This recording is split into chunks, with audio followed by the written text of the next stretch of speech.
मैं उस शहर में पैदा हुआ हूं जिस शहर में मैंने मुसलमान को मुल्ला को राम राम कहते हुए सुना है और हिंदू को जब गमछा बांध के जमुना के किनारे से निकल रहा होता है तो कहता है मौलाना साहब सलाम वालेकुम। मैं उस खसखसलत का आदमी हूं। ये बात आगरा की नहीं है, ये बात उस मोहब्बत के शहर की है जिसको नफरत की प्रयोगशाला की तरह से इस्तेमाल किया जा रहा है। ये इंसानियत की उस चौखट को ताला लगाने की कोशिश की जा रही है। वो आरएसएस, वो बीजेपी के लोग वहां पर खड़े होकर इस बात का ऐलान कर रहे हैं और यहां पर बैठकर वो लोग आज कहते हैं कि हम इस देश के अंदर हम विकास की राजनीति करना चाहते हैं। मैं उस शहर की बात कर रहा हूं। मैंने वो ऊंचाइयां पे चढ़ाई पे चढ़ते हुए उस घर में रहा हूं कोयला वाली बस्ती में, जहां पर लोगों को मैंने उस शरणार्थी रहते थे वो चलने वाले सरदार को कहते थे सत श्री अकाल। मौलाना भी कहता था और वो हिंदू भी कहता था। लेकिन आज इस तरह के हालात आज बन गए कि संसद में सर कलम करके किसी के कदमों पर रखते हैं जो ऐसे लोग हैं जो सर कलम करने की बात करते हैं। बात कही जाती है रेखाएं खींचने की।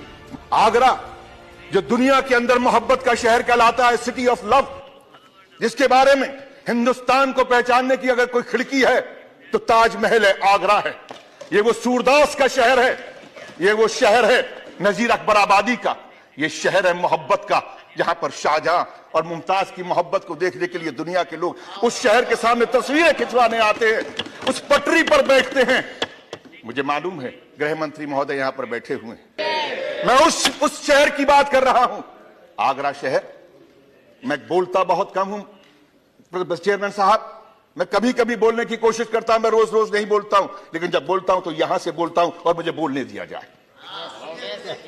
मैं आज उस शहर की बात कर रहा हूं जिस शहर के अंदर मामूली लोग सिर्फ इसलिए वहां पर चलते हैं कि मुझे उसके साथ में रोजगार करना है।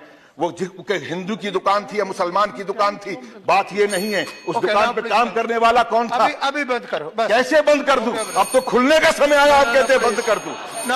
ये दुकान नहीं है, ये इंसानियत की उस चौखट को ताला लगाने की कोशिश की जा रही है। वो आरएसएस, वो बीजेपी के लोग वहां पर खड़े होकर इस बात का ऐलान कर रहे हैं और यहां पर बैठकर वो लोग आज कहते हैं कि हम इस देश के अंदर हम विकास की राजनीति करना चाहते हैं।